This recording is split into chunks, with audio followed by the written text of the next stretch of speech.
Nous les hommes, nous sommes le fruit de la prophétie de Dieu.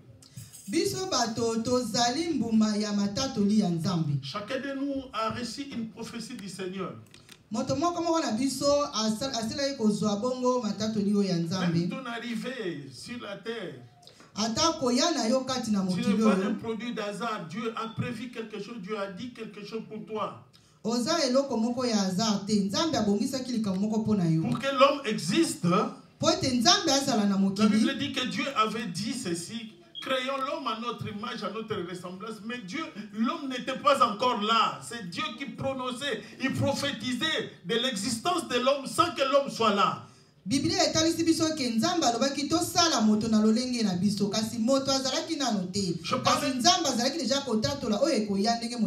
parle de la prophétie de Dieu, les promesses de Dieu que Dieu a dites dans sa parole. La prophétie, c'est le message de Dieu pour le temps présent ou le temps futur. La prophétie de Dieu ne regarde pas les circonstances, le temps et l'endroit où vous vous trouvez. Je ne parle pas de la prophétie. Oh, toi, tu as porté la chemise rouge à l'intérieur. Ou non, ce n'est pas ça. Tu as mal à la tête. Ce n'est pas ça. D'autres histoires sont des paroles de connaissance. Je parle de la prophétie, ce que Dieu a prévu à organiser pour toi, pour ta vie aujourd'hui et pour ta vie demain. Et je croyais à cela fermement. C'est pourquoi la Bible dit dans le livre d'Habakkuk, Habakkuk reste dans son poste. Il attend l'accomplissement de la prophétie.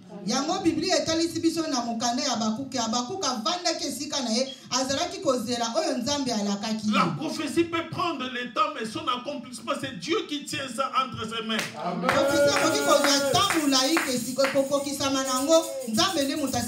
Tu peux croire que rien ne se fera. Écoutez, bien-aimés dans le Seigneur. Je vous disais toujours, je ne mourrai pas comme un ver de terre. Je vais laisser mes traces sur la terre.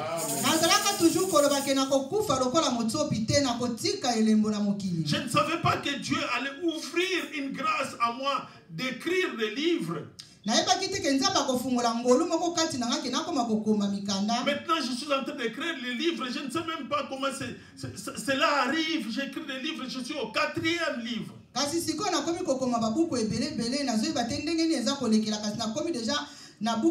Les gens me lisent maintenant. Hier, j'écrivais avec un de mes homonymes qui est à Kinshasa.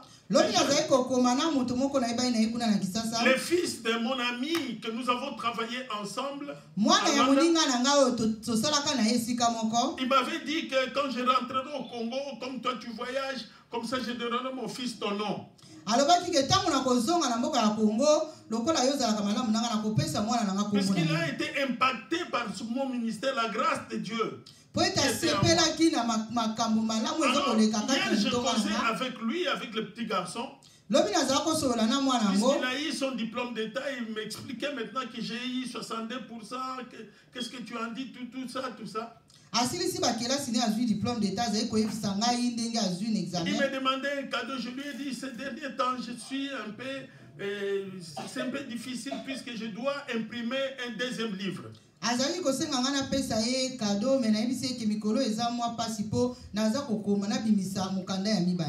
Et il me demande maintenant, il me pose la question. Tu es écrivain?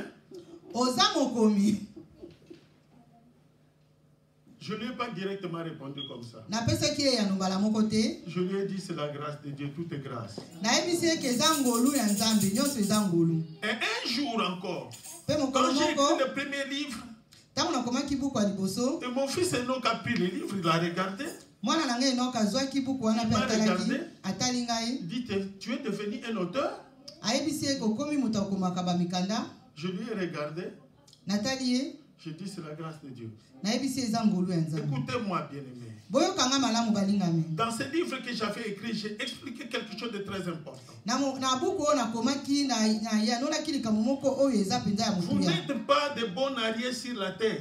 Vous avez beaucoup de potentiel en vous. Mais parfois, c'est question de temps et rester fidèle à Dieu. Quand le temps arrivera, il ne fournira plus d'efforts. Et les choses vont commencer à couler sans que tu te rendes compte. J'ai écrit le premier livre. Les circonstances qui vont t'amener d'écrire ce premier livre. Le deuxième livre.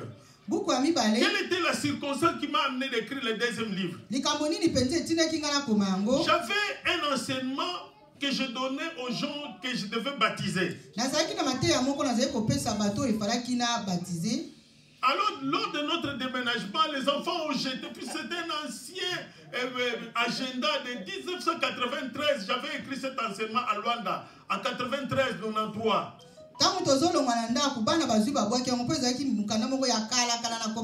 Je l'ai cherché comme ça, je ne le retrouve plus. Quand je reviens sur l'ordinateur, je commençais à écrire. Je commençais à écrire. En écrivant, ce n'est plus seulement cet enseignement-là, maintenant ça a pris la dimension des livres. Et j'ai écrit un livre sur le baptême d'immersion. Le premier enseignement, je l'ai donné à certaines personnes. Et après, maintenant, les idées commencent à venir, Je commence à écrire. Maintenant, c'est tout un livre qui est fini. Si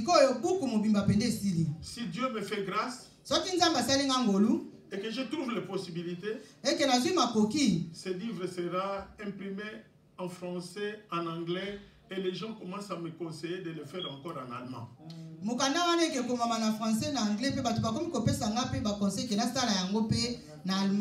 Je vous parlais de la prophétie Dieu a adressée à Jérémie. Je ne vais pas le terminer aujourd'hui, mais on va continuer bien après. Jérémie chapitre 32.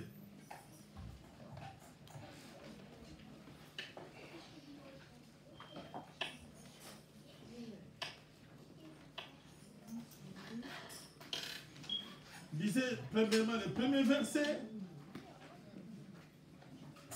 Lisez premièrement le premier verset et puis nous allons sauter pour prendre d'autres versets. Jérémie 31, la parole qui fut adressée par l'Éternel à Jérémie. La 10e année de Sédécias. Oui, le roi Sédécias. Roi de Juda. Je vous ai expliqué le royaume de Juda et le royaume d'Israël. Je ne veux pas rentrer là-bas, c'était le même Israël qui s'est séparé en deux. Sédécias était maintenant le roi des royaumes de Juda. Qui est la 18e de Nebuchadnezzar. Oui, maintenant, Sédécias avait fait 10 ans de pouvoir, mais de l'autre côté, leur adversaire, je peux l'appeler comme ça, le roi de Babylone, Nabucodonosor, lui, il a fait 18 ans. Il y a 10 ans, mais le roi à côté Moussoussou, Nabucodonosor, a 18 ans. Oui. Non, saute là-bas, je vais expliquer. Prenez le verset 19e. 19, grand à conseil et à... Non. Pour que nous comprenions très bien. Prenons le verset 5 d'abord. Et il amènera Sédécias à Babylone, qui demeurera jusqu'à ce que je le dise. Non, prenez verset 3. Verset 3, c'est mieux. Nous allons très bien comprendre. Car Sédécias, roi de Juda, l'avait enfermé. Donc, Jérémie, le prophète, à ce temps-là, quand Sédécias régnait et de l'autre côté, Nabucodonosor régnait, le roi Sédécias a fait arrêter Jérémie, il l'a mis en prison. Pourquoi les rois l'avaient mis en prison? Et lui avait dit, pourquoi prophétise-t-il en disant ainsi a dit l'Éternel? Écoutez maintenant, le prophète Jérémie disait la vérité au roi. Non, non, mais votre manière de vivre, la manière dont vous conduisez, tout ça et tout ça, l'armée étrangère viendra prendre le dessus sur toi. On va t'enfermer, tu perdras la guerre, tout ça. Les rois ne voulaient pas écouter cela. Les rois voulaient qu'on lui dise, tu seras Vandanayo, Wumela, c'est toi le roi, c'est toi. C'est comme ça il a voulu que le prophète prophétise.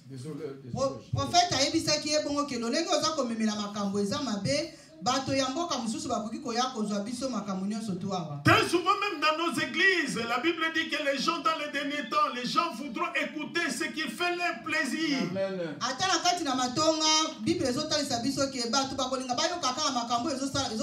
Quand on parle, on prêche quelque chose qui touche le cœur. On lui a dit, voilà, c'est comme ça. Et pourtant, les pauvres messieurs ou la dame qui prêche n'avaient rien à voir avec ton histoire. Il connaît presque rien, mais Dieu connaît ton cœur, il connaît ta vie.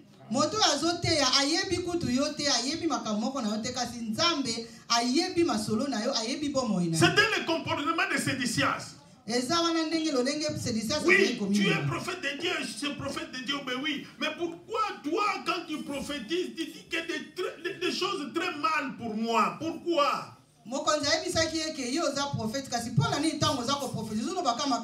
Au lieu de se repentir, il prend le prophète, il le met en prison. Croyant qu'en mettant le prophète en prison, la parole de Dieu devait s'arrêter. Écoutez-moi, bien-aimé. Même ils te mettent n'importe où, la grâce de Dieu qui est en toi ne sera jamais enlevée.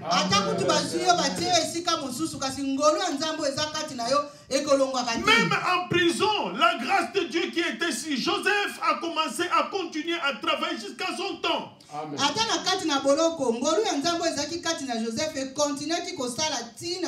Pourquoi? Puisque Dieu est le maître des circonstances et des temps.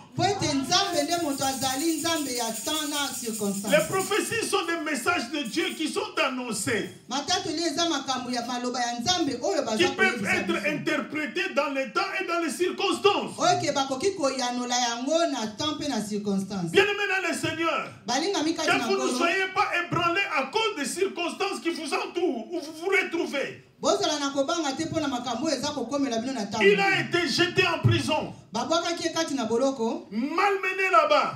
Mais ça, dans la prison, là où il était enfermé corporellement, physiquement. Écoutez, bien-aimés dans le Seigneur, les gens peuvent t'enfermer, les gens peuvent te mettre n'importe où. Mais si tu as l'alliance de Dieu et que Dieu te connaît, Jésus dit, je connais mes brebis et mes brebis me connaissent. Il connaît ces brebis là où ils sont. Ils les connaissent. Dieu savait que David était dans la brousse. Malgré qu'il avait envoyé son prophète aller oindre un roi dans la maison d'Isaïe, et que le prophète ne voyait pas celui qui devait être oint, puisqu'il est énorme, mais il est limité parfois. Mais Dieu qui a fait l'alliance avec David savait que David était dans la brousse. C'est lui qui sera le roi. Ça ne changera pas.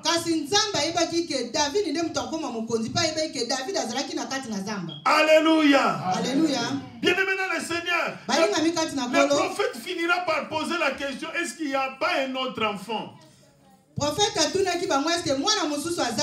Le père répond avec une certaine jambe. Il y a un autre petit là qui est dans la brousse là-bas. Donc, moi, on ne dit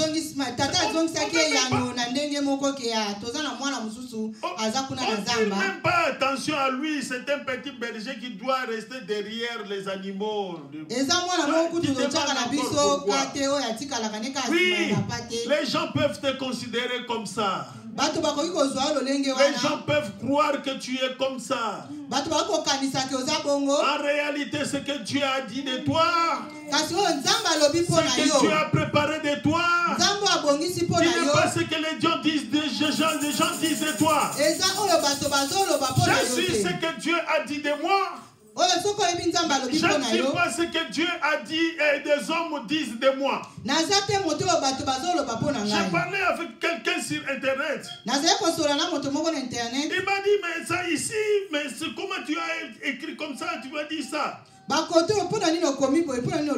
lui ai dit, je ne suis pas responsable de ce que tu comprends, ce que j'ai écrit. Ce que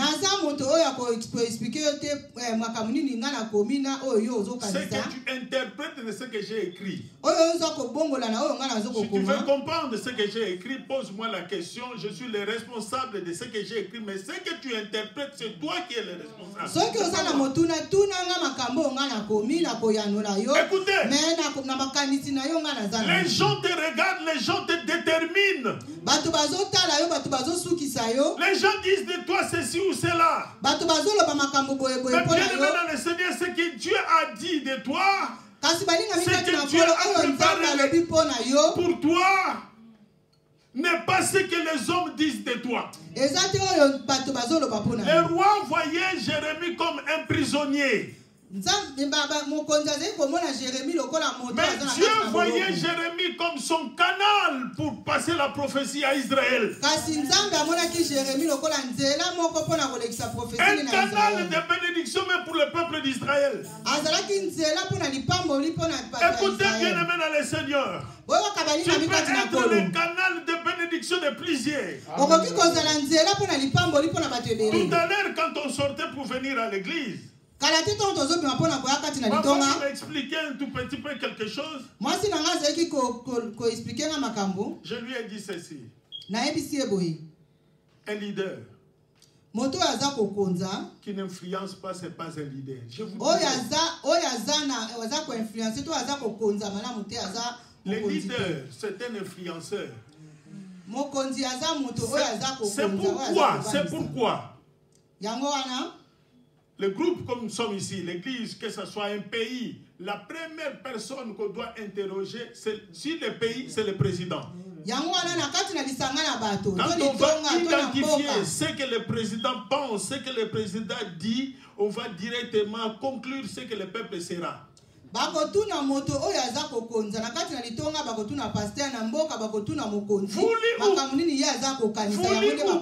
Voulu ou pas, ça se passe comme ça. C'est pourquoi Dieu dit, l'huile passe par la tête d'Aaron, barbe jusqu'au pan de ses vêtements.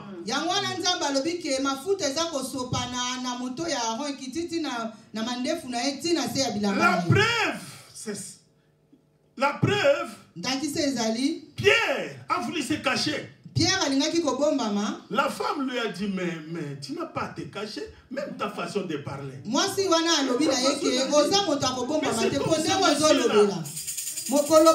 Alléluia. Vous savez, dans un groupe ou dans une église, dans un rassemblement où nous sommes, c'est comme une école. Je vous dis vrai. Que vous vouliez pas. Le temps que nous avons fait ensemble, vous trouverez en vous des petits civis, des petits civis, des petits civis en vous.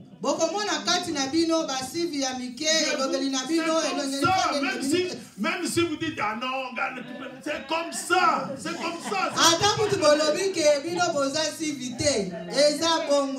C'est comme ça. C'est pourquoi les gens peuvent dire, comme ça. Ils finissent pour vous dire comme ça. Bien aimé dans le Seigneur, Jérémie s'est retrouvé en prison. C'est pourquoi même même dans nos familles, le leadership c'est graduel, hein, de niveau en niveau. Même dans vos familles, c'est pourquoi même les francophones disent tel fils, tel père. Tu es le leader, tu influences les petits garçons, même les filles, telle fille, telle mère. Alléluia. Alléluia. Bien aimé dans le Seigneur, je rentre dans notre sujet. Si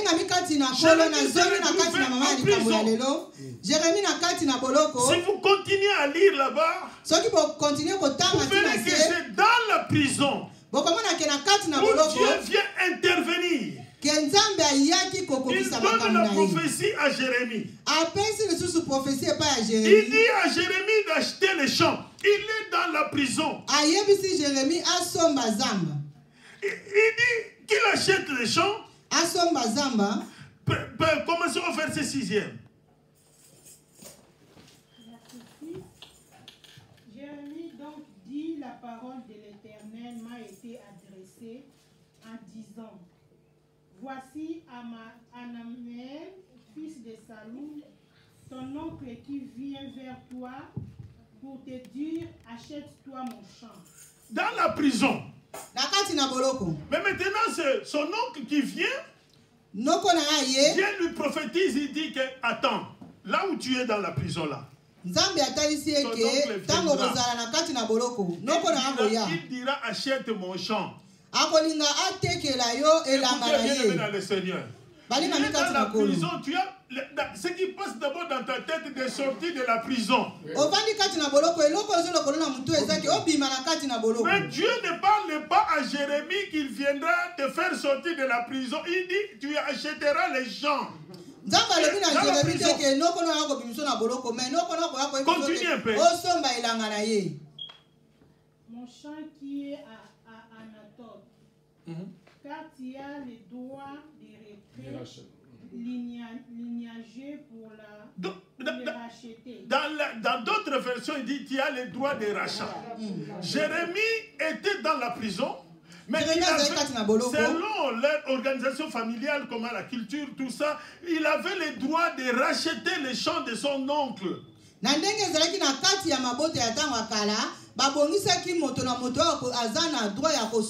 droits-là, ce n'est pas Jérémie qui les a établis. Mais Jérémie est venu trouver ces droits qui existaient déjà. Écoutez, il y a certains droits pour les enfants de Dieu que toi tu n'as pas établi, mais tu as ces droits-là. Quel que soit là où tu pourras te retrouver, tu auras droit à ceci et à cela.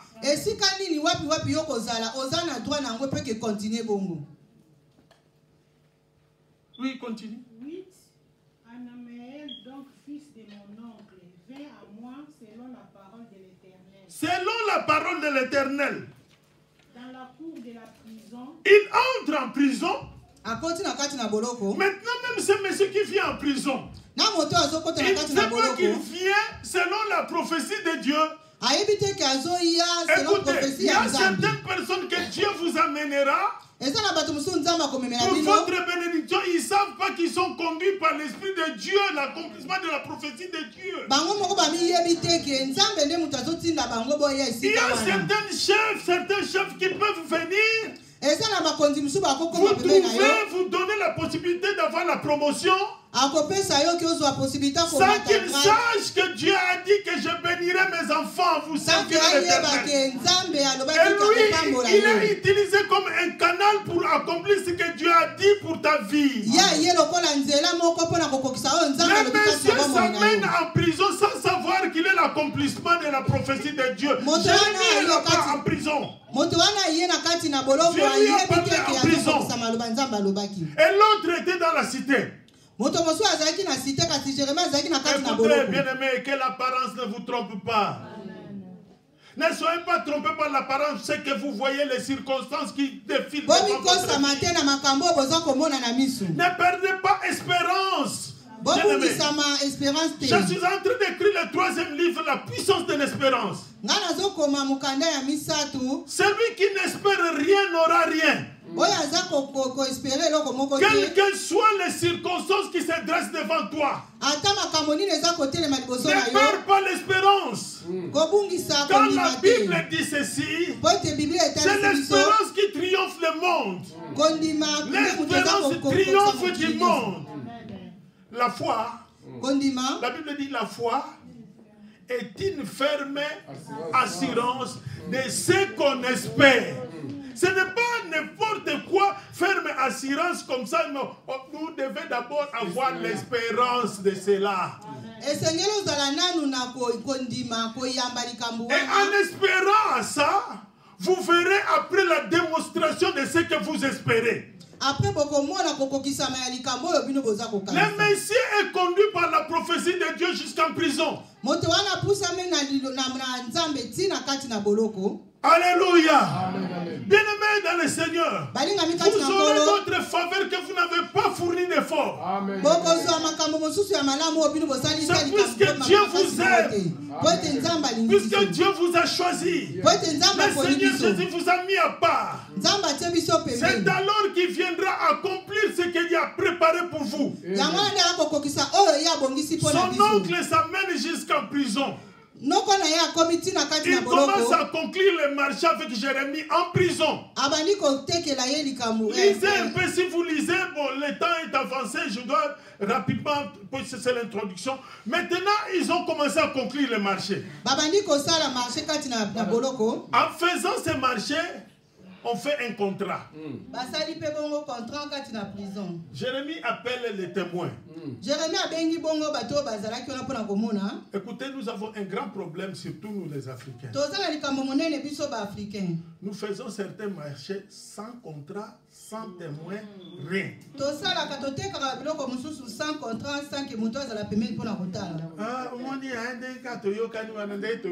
Non. Lui, il était en prison. Il a appelé les témoins pour le contrat. Et le contrat a été cacheté. Bien-aimé, ce que vous faites, prenez ça au sérieux. Le temps, ce qui est difficile dans la vie, le temps passé ne revient jamais. Vous pouvez perdre de l'argent et gagner encore de l'argent bien après, mais le temps perdu ne pourra jamais revenir. C'est pourquoi moi, quand tu me donnes l'opportunité de faire quelque chose, ou soit je le fais bien, ou soit je ne le fais pas. Puisque je ne veux pas le faire mal, puis ça va rester imprégné dans ta tête. Et dans mon histoire, ça restera imprégné. Ou je le fais bien, ou je ne le fais pas. Non. Mukolomoko ko rattraper yo. Ba we biso ke amuto ba peso contre ah te asa sérieuté. Tu peux ça gagner ni moko boy ndeka sala biso vraiment ah non. C'est pas sérieux ça. Ou ko sala na yo te. Le ba ke naza entente sikoyo na ko sala te. Il y a quelqu'un un jour qui m'a appelé. On va faire une émission. Je l'ai dit. Non, je ne me suis pas préparé pour l'émission. Oh,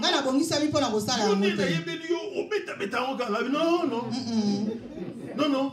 Très longtemps, ça fait déjà plus de 10 ans. Je dis non, je ne le fais pas. Ça, si vous blaguez avec ça, moi je fais ça. Oui, Moussala, pasteur. Ceux qui osent sakana nango. Ceux qui binou sakana nango, nga na soka Moussala. Comment ndeko kena Lambert, ndeko kena Linz, ndeko kena Kasala, ndeko omo ndenga na yaka. Na zwa kango ndenge moko. C'est à partir de là, Nzamba lobi nanga, si tu prends des petites choses au sérieux, c'est d'abord on va te confier de grandes choses. Ceux qui osent makamba mike mike na mutuya. Dieu me laissera encore blaguer avec de petites choses. Vous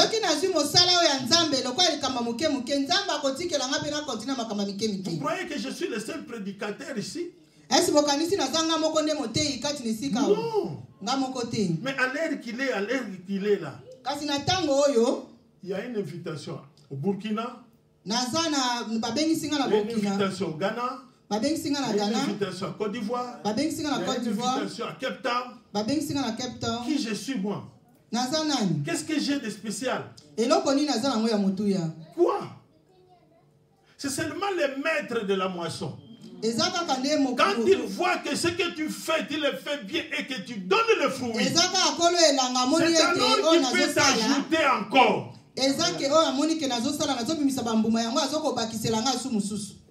Au moni, le témoignage, on peut s'appeler Mamadine. Hein? Abandi ko y a une église, banda jeune fille. Abandi ko se confier, banda l'intercession, banda nanini, banda nanini. Bolanda ba parabole à Yesu. Alobi, o ba pesa ki talent moko. Abombi na sa mabele, babi baboto lié. Oyo abotisi talent. Bakamatisi nini, bakiseli. Écoutez. Écoutez et comprenez ce que dit la Bible. Si on vous donne la possibilité de faire quelque chose, faites-le bien. Si tu n'as pas la possibilité de le faire, ne le fais pas. Tu gardes la bonne image que tu as laissée. Moi,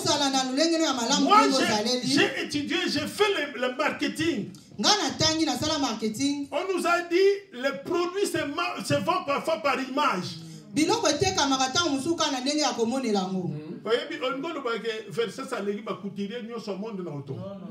Image ça pesa mais parce qu'on continue au sommet image c'est ce qu'on appelle l'image de marque. C'est pourquoi Jésus finira par dire à ses disciples, qu'est-ce que les hommes disent de moi? Lui qui était Dieu, est-ce qu'il n'avait besoin de ça? Mais il avait besoin de comprendre quelle était son image de marque si tout ce temps qu'il a fait sur la terre. Soignez vos images. Et préservez votre témoignage. Craignez Dieu. J'ai écrit quelque chose sur Facebook. J'ai dit ceci, la crainte de l'Éternel est un des facteurs primordiaux pour ton bonheur.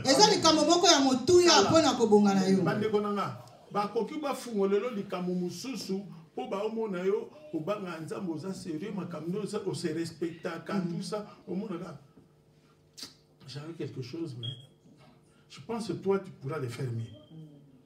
Gagner sans pour autant ça l'effort. Jérémie est resté prophète en prison. Et la Bible dit que ce monsieur est venu lui vendre les champs dans la prison. Au lieu de dire, celui-là, il est en prison, où est-ce qu'il va trouver de l'argent et comment ça va se passer? Non, tellement que Dieu l'a déjà conclu dans sa prophétie, il était obligé de le faire. Écoutez, il y a des gens qui doivent faire certaines histoires pour vous. Amen. Sans que vous forciez. Puisque Dieu a voulu ainsi. Ils sont venus en prison. Ils ont conclu le marché. Il a acheté les champs. Bien aimé dans le Seigneur, vous arrivez, il y a quelqu'un qui m'a fait un témoignage. Il est de notre église. Il dit, pasteur, j'ai acheté une maison. Mais je me dis moi-même, comment je suis arrivé à acheter cette maison? Ils m'ont demandé les fiches de paye, tout ça. Et à ce temps-là, on m'a changé de poste. Là où j'ai travaillé, j'ai gagné beaucoup d'argent quand j'ai fait cette entrée-là, la demande. Et maintenant, je me suis retrouvé quelque part où je n'avais pas assez d'argent.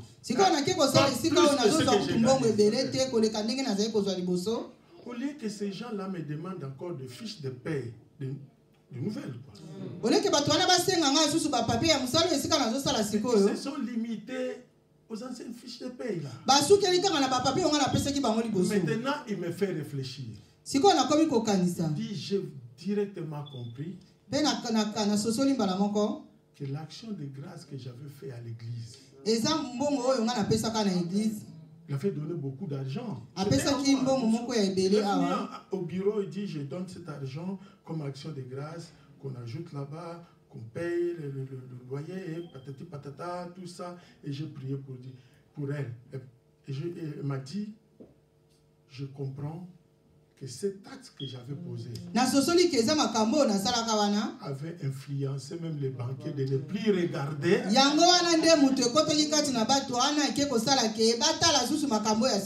maintenant, j'ai cette maison. J'ajoute encore cette action de grâce. Bien-aimé dans le Seigneur, si Dieu dit oui, il n'y a personne qui pourra dire non. Les amen de Dieu restaient amen. C'est pourquoi la Bible dirait qu'ils viendront de ce chemin et repartiront de ce chemin. Puisque Dieu ne veut pas que tu meurs. Dieu ne veut pas que ta tête tombe par terre. Dieu te donne la victoire. Dieu te préserve. Dieu te garde. Dieu te bénit. Il te bénit pourquoi? Puisque tu es son enfant. Écoutez, Jésus dira ceci. Si vous, les mauvais parents, vous savez donner de bonnes choses à vos enfants, votre Père Céleste ne vous donnera pas de bonnes choses. Si vous lui demandez un poisson, il ne vous donnera jamais un serpent. Si vous lui demandez du pain, il ne vous donnera jamais la pierre. Il vous donnera ce que vous demandez pour que votre joie soit parfaite. À mesure que vous vous réjouissez en lui. La Bible dit, réjouissez-vous dans le Seigneur. Je le répète, réjouissez-vous. Passez dans les circonstances difficiles. Jérémie était dans la prison. Mais la prophétie de Dieu ne voyait pas la prison. La prophétie de Dieu voyait un mukolo à Lupangu, un mukolo à Bilanga. Vous comprenez?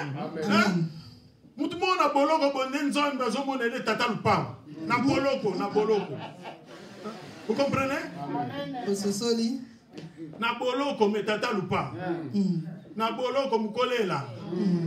Na boloko en prison. Dieu ne le voit pas comme prisonnier. Dieu le voit comme propriétaire des champs. Il a conduit cela. Et cela soit conclu. Dieu ne te voit pas comme le monde te voit. Dieu ne te voit pas comme les hommes te disent de toi.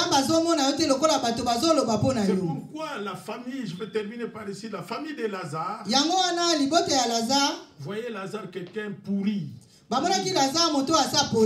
Sans mauvais. Il a plus rentrer encore chez nous, à la maison. Il n'a plus vivre avec lui. Il sent déjà mauvais. D'ailleurs, après 5 jours, je pense, l'homme s'éclate.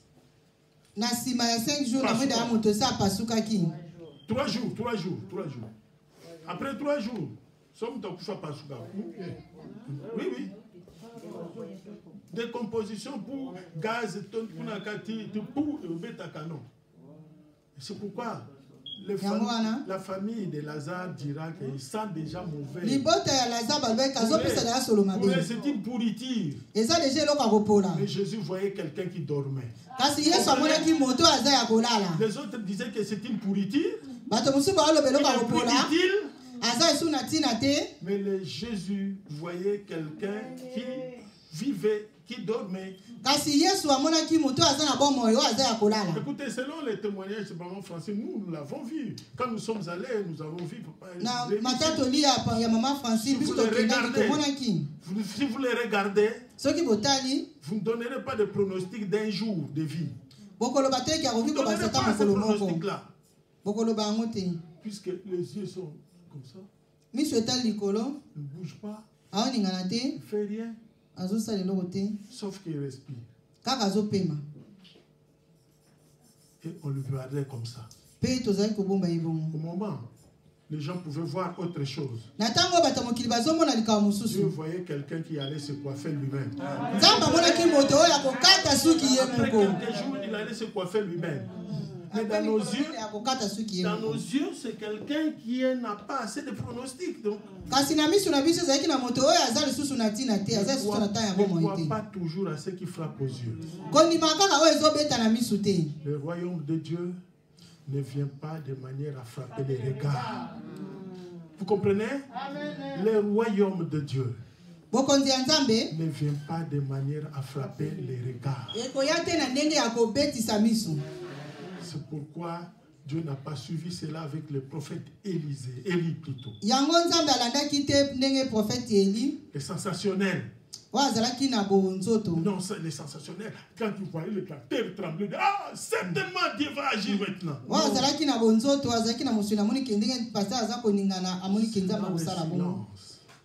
Que Dieu avait agi. C'est l'introduction. Nous allons continuer ce message. Vous verrez pourquoi Jérémie avait acheté ce terrain-là. Et qu'est-ce que ça donnait après à son peuple? Ce n'est pas seulement à lui. À tout son peuple. Qu'est-ce qu'ils avaient bénéficié à cause de cet acte prophétique? Il y a la prophétie. Il y a les actes prophétiques. Dieu a prophétisé. Jérémie a conclu l'acte prophétique. Et cela a eu des répercussions pour son peuple bien après. Son peuple en a bénéficié. Son peuple a été béni. Nous allons nous mettre debout pour prier. Parce que je dois vite partir maintenant.